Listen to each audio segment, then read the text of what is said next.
Hai guys, Assalamualaikum warahmatullahi wabarakatuh. Assalamualaikum warahmatullahi wabarakatuh semua. Saya Ica Wijaya, Saya Wicak Tebo. balik lagi di Rumpot. Rumput. Aduh, ngapa jadi lemes banget sih? Iya, ini makanya gue udah megang ginian ini, udah siap. Gue buka dulu kali Oh lah. iya benar sih. Selamat berbuka, langsung segar gua. Episode ini disponsori oleh nggak tahu nih, nggak ada yang tahu kan?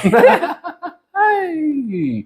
Udah berbuka nih. Nah, buka langsung ngetek gitu kan. Gimana, guys? Habis ngetek kita langsung taraweh. Habis ini ya. Imamnya siapa? Imamnya adalah Imam Besar Sony Wicaksono. Haji Sony. Amin. Amin. Iya. Yang merupakan adalah kameramen kita yang selalu setia ada di belakang kamera. Sutradara, kameramen, sama suami produser. Nggak usah dibalik-balikin. Halo semuanya para sahabat Rumput, bagaimana puasa hari pertama kalian? Apakah bergebu-gebu? Gimana bahasa? Apakah menggebu-gebu semangat di hari pertama? Masih semangat lah ya hari pertama, Cak? Biasanya gitu. Seminggu awal biasanya gitu. Masih bisa teriak-teriak. Lama-lama udah serak. Gue puasa nih Ramadan. Karena kebanyakan makan belum gorengan. Belum kena warkop soalnya. Kalau minggu awal tuh biasanya gitu.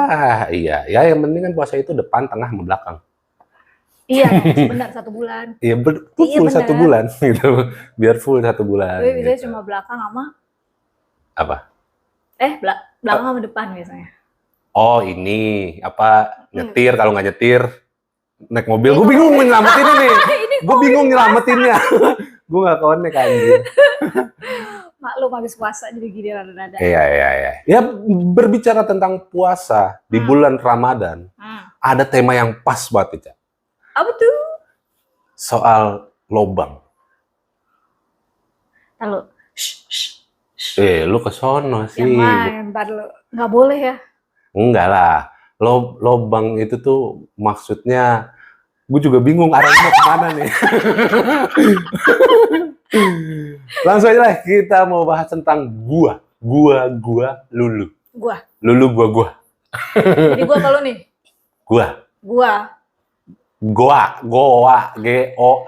Goa. Cave. Kan? Iya, benar. Benar. Kita akan membahas tentang gua-gua yang berbau-bau mistis yang ada di Indonesia. Benar. Pastinya ada di Indonesia. Karena kenapa sih? Indonesia tuh sebenarnya bukan cuma menyimpan sejarah, bukan cuma menyimpan situs atau keindahan alamnya aja, Cak. Indonesia itu juga menyimpan sisi lain, sisi gelap sebenarnya. Sisi gelap dari situs-situs prasejarah ataupun tempat-tempat yang sebenarnya dijadikan tempat wisata pada saat zaman sekarang gitu. Karena ada sejarahnya di masa lalu, ada sejarah kelamnya juga di masa lalu. Termasuk salah satunya adalah gua yang ada di Papua. Tepatnya ada di Pulau Biak. Gua Binsari dan Gua 5 Kamar.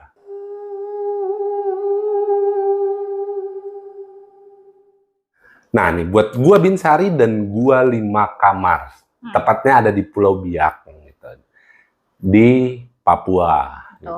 Nah, Gua Binsari ini itu tuh ada nama aslinya, namanya Abiat Binsari, yang artinya gua nenek. Yang konon katanya sebelum tentara Jepang itu datang ke gua itu ada seorang nenek yang tinggal di sekitar gua situ tuh. Cuma pas tentara Jepang datang untuk mengambil alih gua tersebut, nenek itu hilang aja, nggak tahu kemana gitu. Nah, gua ini itu juga menjadi saksi sejarah, saksi bisu Perang Dunia Kedua gitu, saksi kelamnya Perang Dunia Kedua. Jadi di dalamnya itu tuh dijadikan sebenarnya jadi pusat logistik sama tentara Jepang saat itu gitu. Dan dipimpin oleh Kolonel Kozume namanya di Gua Binsar ini gitu. Nah, kemudian sampai akhirnya gua ini itu sekitar tahun 944 itu dijatuhkan bom oleh tentara sekutu yang merupakan di mana itu adalah Amerika Serikat dan menyebabkan sekitar 3.000 tentara Jepang, 3.000 sampai 6.000 tentara Jepang itu meninggal dunia di gua itu gitu. Dan sebenarnya si Gua Binsar ini itu tuh dia tembus langsung ke Gua 5 Kamar dengan jarak sekitar 5 sampai 6 km gitu. Panjang ya? Iya. Nah, sebenarnya di depan Gua Binsar itu banyak banget kayak yang disayangkan ya, itu banyak banget artefak-artefak itu ada di outdoor, ada di luar gua atau tidak ditutupi sama kayak di dalam sebuah gedung atau di dalam sebuah museum. Gitu lah gitu. Ya, dengan baik. Enggak, jadi ada di luar. Jadi ada di sayangnya ya, ada dijadiin kayak pajangan, terus ada kayak bangku-bangku taman dijadikan taman gitu. Sedangkan itu kan merupakan artefak sejarah ya. Iya, peninggalan sejarah yang dimana kayak peluru atau bom-bom itu kan sebenarnya akan usang dimakan usia, karat gitu kan, kena hujan, kena panas gitu. Terus juga ada di dalam Binsar ini, di dalam Gua Binsar, itu juga banyak ini ya, banyak peninggalan-peninggalan tentara Belanda saat itu ya. Ada kayak, ada botol obat juga, terus ada juga kacamatanya dari tentara Jepang gitu. Balikin, Bu. Apanya? Ini kacamata gua lah ini. Ini bukan tentara Jepang. Tentara Sawangan. Tentara BSI gua. Lanjut. Nah, konon nih ada salah satu warga lokal itu tuh dia sempat bercerita, dia bertutur kalau di sekitaran Gua Binsar ini itu tuh suka terdengar suara derap kaki tentara gitu. Jadi kayak sepatu bot lah. Sepatu bot, apa bot? Iklan dong. Kan sepatu brak gitu lah. Ya. Itu kalau sepatu bot. Kalau sepatu cats kan nggak begitu ya? Nggak sampai begitu. Gitu ya? Oke, fine. Nah, tadi kan gue udah sempat cerita ya, Gua Binsar itu dia tembus langsung ke Gua 5 Kamar. Yang merupakan Gua 5 Kamar ini, itu tuh dia gua yang berisi bener-bener 5 kamar. Ada 5 lorong yang ada di situ. Gitu. Nah, dulu Gua 5 Kamar ini itu tuh dijadikan sebagai rumah sakit daruratnya para tentara Jepang nih. Gitu. Nah, Gua 5 Kamar ini tuh tepat berada di pinggir pantai. Jadi muka guanya itu menghadap ke Samudra Pasifik gitu. Jadi langsung itu laut lepas gitu kan. Karena memang mungkin sebagai jalur pelarian juga saat itu gitu kan. Bisa jadi. Iya, terus di Gua 5 Kamar ini tuh juga dibangun sebuah monumen gitu. Nah, monumennya itu monumen untuk mengenang dari tentara Belanda di situ gitu.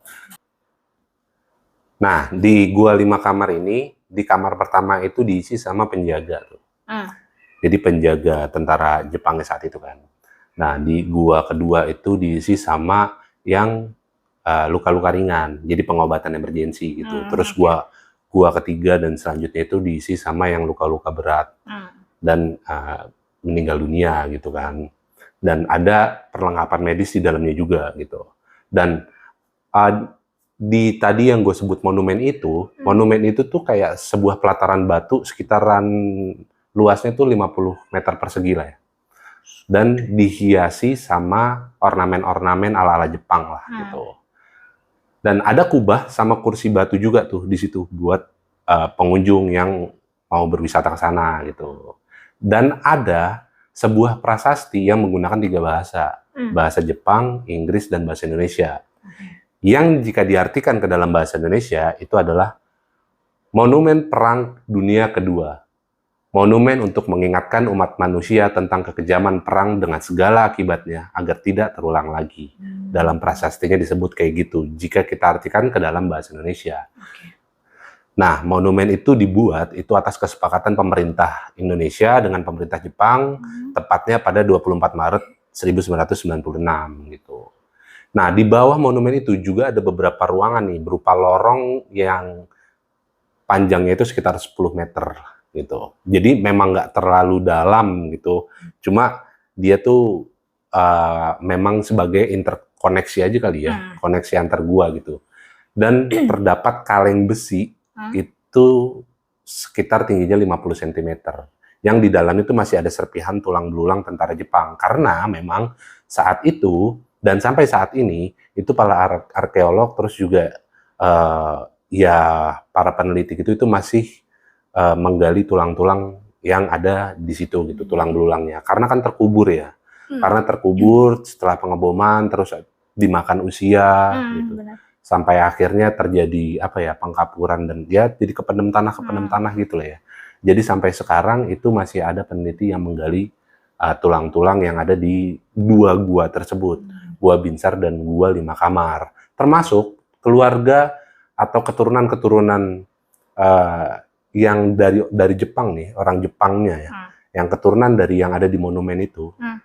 Monumen tentaranya itu juga masih ada yang suka berkunjung ke situ untuk sekedar ya mendoakan atau mungkin mereka mengenang atau mungkin dalam tanda kutip yang bisa ya mereka berinteraksi langsung dengan leluhur mereka kayak gitu. Nah, di sama keluarga tentara Jepang itu tuh di depan tuh dikasih kayak sebuah memorable gitulah, kayak foto-foto terus papan nama kayu, dupa juga termasuk ada di situ karena kan Jepang juga kali ya. Iya, karena kan Papua kan juga nggak pakai di Papua mana pakai dupa kan, nggak pakai dupa ya. Di Papua nggak ada dupa ya. Papua pakai arang. Iya, pakai sirih. Iya juga. Iya dong gitu. Nah, itu di situ buat untuk inilah memorable-nya si leluhur gitu. Nah, di situ juga ada penjaga monumen yang bernama Robert gitu, dan anaknya itu yang bernama Kostan gitu. Nah, di situ mereka tepat tinggal ada di sebelahnya monumen tersebut gitu. Dan ketika ditanyakan kepada mereka, mereka membenarkan bahwa adanya kejadian-kejadian mistis di gua tersebut gitu, termasuk di monumennya itu gitu. Jadi kejadian-kejadian mistis yang ada derap langkah, terus ada tentara berbaju putih gitu, terus ya mungkin ada suara-suara memorable kayak keriuhan-keriuhan perang gitu loh, suara dentuman, terus suara perang, suara peluru kayak gitu. Nah, itu dibenarkan oleh penjaga monumen tersebut gitu. Nah, itulah satu dari goa yang benar-benar menyimpan sebuah kisah kelam kali ya. Dan satu goa yang gue sebutin tadi itu ada 2 goa terpisah dengan koneksi gua yang sama gitu. Jadi disambungkan oleh gua gitu. Jadi satunya di ujung sini si Gua Binsar, terus nyambung ke dalam ujungnya ada di Gua 5 Kamar tadi gitu. Dengan panjang sekitar 5 sampai 6 km, panjang juga 5 sampai 6 km. Itulah salah satu informasi yang bisa diberikan untuk para sahabat rumput. Nah, itu informasi dari gua, Ca. Dan lu pasti ada kan gua yang lu bisa kasih share ke para sahabat rumput dan ke gua pastinya. Iya, gue juga punya gua yang akan gue bahas nih, tapi gua yang gue bahas ini lebih ke keunikannya kali ya, nggak gitu punya sejarah yang kelam atau mengerikan seperti Gua Binsari dan 5 Kamar yang sebelumnya yang dibahas sama si Tebo. Masih di daerah yang sama, yaitu Papua, gue punya Gua Sugapa.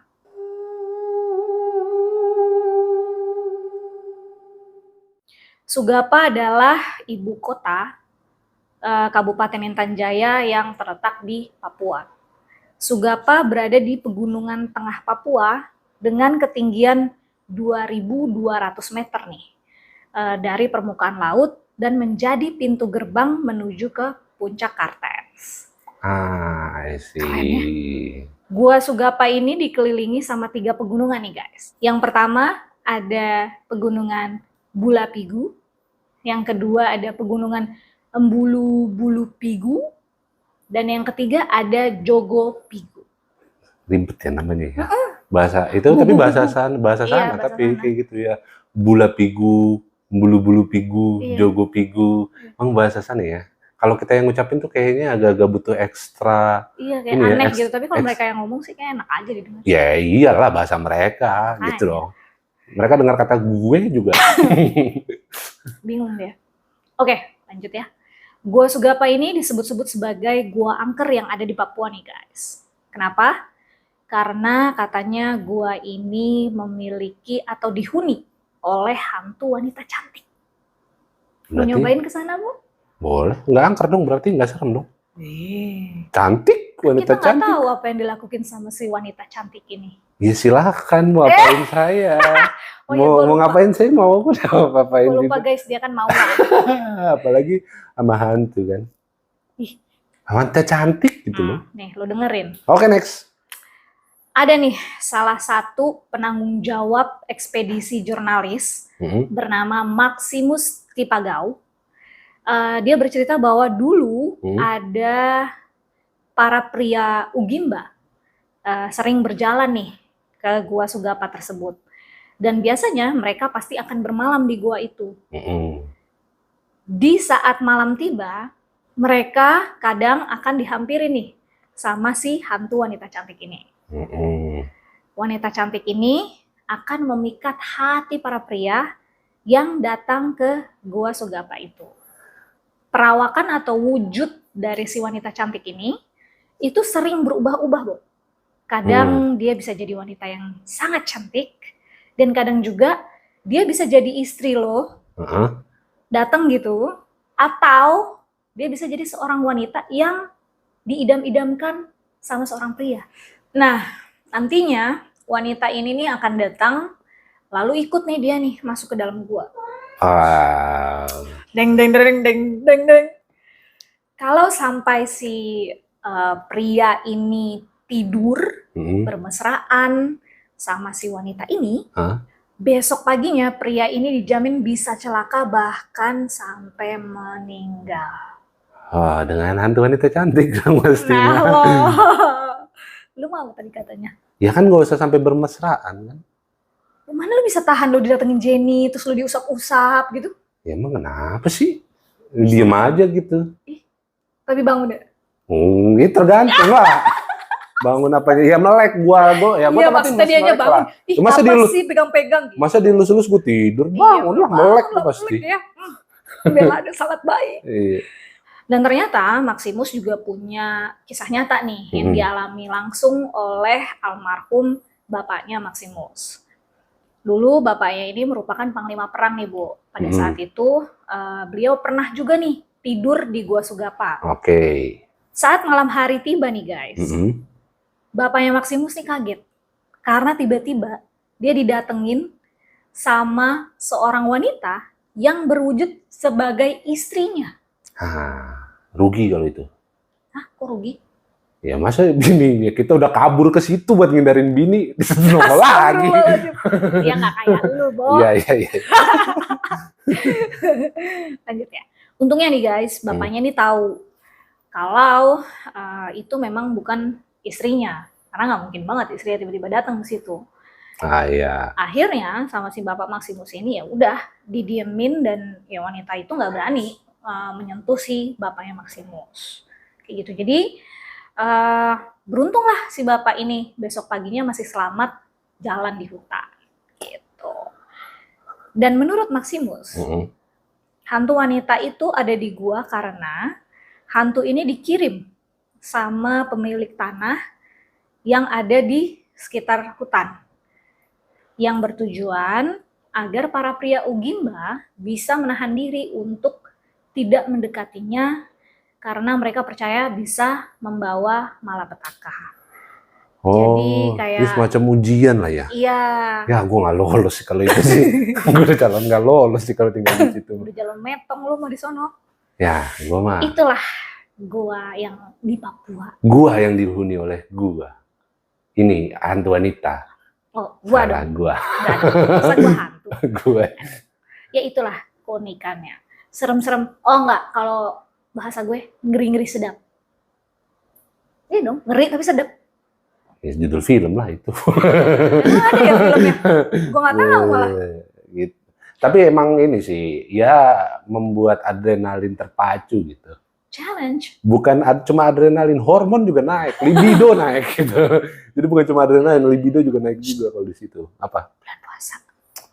Ya, memang kenapa kan sudah waktunya jam buka. Oh ya, udah buka boleh ya. Udah buka. Oh ya, baik. Gitu. Oke, lanjut. Nah, ada apa lagi, Bo?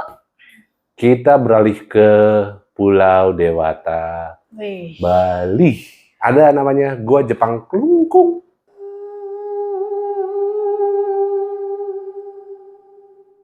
Gua Jepang ini itu berlokasi di Dusun Koripan, Desa Banjarangkan, Kabupaten Klungkung. Gitu.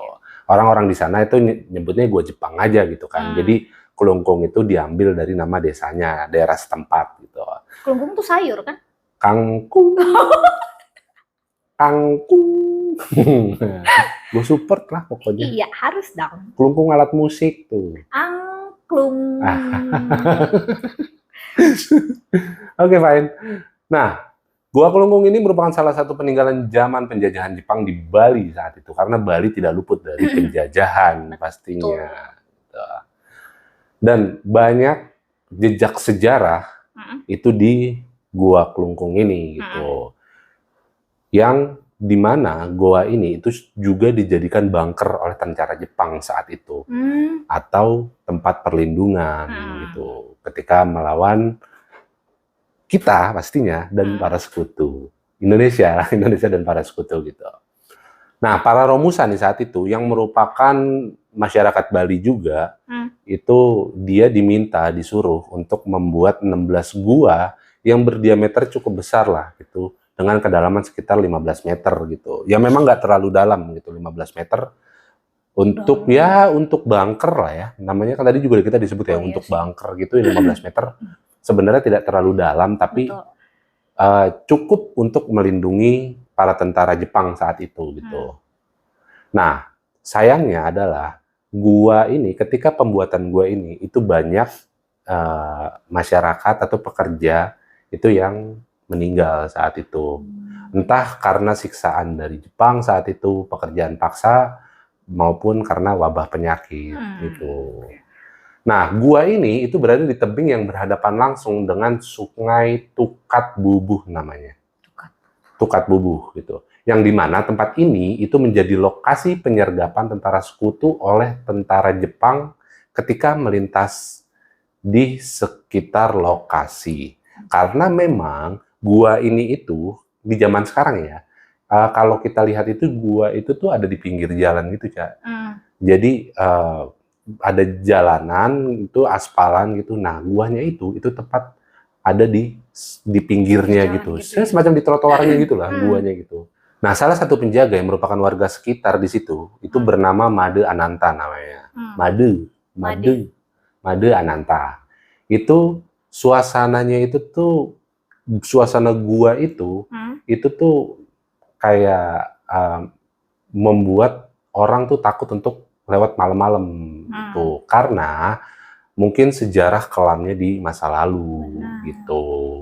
Nah, nggak jarang nih di lokasi itu juga sering terjadi kecelakaan gitu, menurut Made Ananta.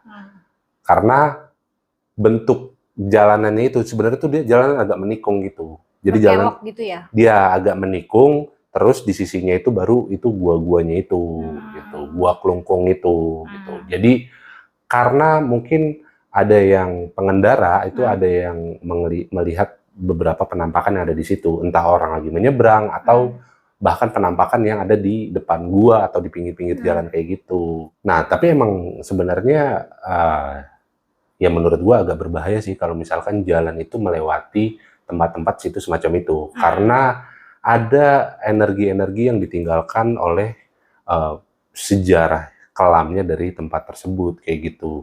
Dan memang ada beberapa jalanan di Indonesia itu yang bersinggungan langsung dengan tempat-tempat atau situs-situs yang bahkan mungkin lebih tua gitu.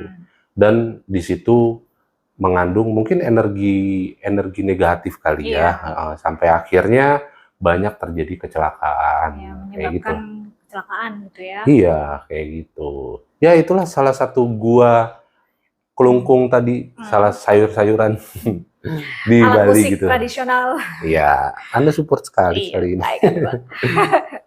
Oke, next. Oke, udah dari Bali, Nah, kita bergeser lagi ke Yogyakarta. wah, Ada kota saya Gua itu.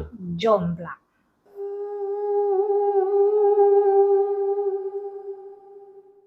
Oke, Gua Jomblang nih guys, dari Yogyakarta. Gua ini merupakan gua vertikal Nah, yang bertipe collapse doline yang menjadi salah satu objek wisata nih di Gunung Kidul. Gua ini terbentuk akibat proses geologi, amblasnya tanah beserta vegetasi yang terjadi ribuan tahun lalu nih guys. Jadi reruntuhan ini membentuk sinkhole atau sumuran dengan luas mulut gua sekitar 50 meter yang sering disebut dengan nama Luang Jomblang. Padang siang hari, mungkin ya gua ini terkesan bagus, indah gitu ya, karena posisinya tuh seolah seperti panggung yang disorot langsung sama sinar matahari nih guys, dari atas gua. Tapi siapa sangka nih guys, di balik keindahan dan eksotisnya sorotan sinar matahari tadi, gua ini ternyata memiliki sejarah yang sangat kelam dan mengerikan. Berdasarkan sejarah yang dikenal oleh masyarakat nih guys, dahulu Gua Jomblang ini tuh digunakan sebagai tempat pembantaian sekaligus tempat pembunuhan massal. Gua ini menjadi saksi nih, saksi bisu terjadinya penganiayaan hingga pembantaian keji anggota PKI. Oh, ini ya. Pada ya zaman-zaman chaos-chaosnya PKI saat itu ya. Menurut cerita nih guys, para anggota PKI ini dijejerkan di bibir gua dengan tangan yang terikat satu sama lain. Dan ketika salah satu anggota PKI ini ditembak sampai jatuh ke dalam gua, maka yang lain akan ikut nih jatuh ke dalam gua hingga ke dasarnya yang diperkirakan dalamnya itu sekitar 80 meter. Dalam banget tuh. Gua Jomblang adalah gua dengan banyak kisah yang mengerikan. Pada waktu pembantaian PKI, saat itu masyarakat tidak ada nih satupun yang berani untuk keluar rumah karena mereka ketakutan. Bahkan, menurut kesaksian masyarakat setempat nih guys, terkadang dari gua itu tuh masih suka terdengar suara-suara mistis serta penampakan makhluk astral. Gak cuma sampai di situ nih guys, ada cerita tentang seorang penjelajah gua yang hilang di gua tersebut pada sekitar tahun 1990. Hingga kini gak ada nih kabar yang menyatakan si penjelajah ini ditemukan atau tubuhnya gitu ditemukan. Gak ada. Setelah kejadian itu, akhirnya masyarakat sekitar Gua Jomblang ini berinisiatif untuk melakukan atau menggelar doa bersama agar tidak ada lagi cerita atau kejadian seorang penjelajah gua yang hilang di telan Gua Jomblang Gunung Kidul ini. Gitu ceritanya, guys. Jadi konklusinya gimana, Cak? Tapi emang Gua Jomblang bagus sih, jadi karena gue pernah kesana kan, dan gue sebagai salah satu mantan masyarakat Jogja Ngayokarto Hadiningrat kan, gue sangat mengagungkan, bukan mengagungkan ya keindahan di sana. Mengagumi gitu. Kali ya. Mengagumi juga enggak juga, karena lebih dari mengagumi gitu, karena itu salah satu gua favorit gua untuk gua rappling, untuk gua latihan proseeking di sana gitu, latihan tali temali. Konklusinya adalah, berarti teman saya ini salah satu penjelajah gue juga, yang kebetulan dia ini dulunya tinggal di Yogyakarta. Saya nggak hilang. Ya kan nggak sampai hilang. Maksudnya di sini kan saya ingin. Tapi gue bukan penjelajah, gue penikmat. Gue penikmat alam gue. Ya seenggaknya gitu. Dia pernah ke situ kan guys. Mari kita tanya langsung. Apa yang lo rasakan ketika lo ada atau menikmati Gua Jomblang tersebut? Waduh. Pernah merasakan hal-hal yang ganjil nggak? Itu parah banget sih. gue tuh ngerasa kayak merinding banget di dalam situ. Ayo. Tapi guanya tuh enak kok, adem secara apa ya, secara keseluruhan, secara garis besar indah banget gitu. Iya sih, gua Karena suka. ada, lu bisa ngelihat kaki langit masuk.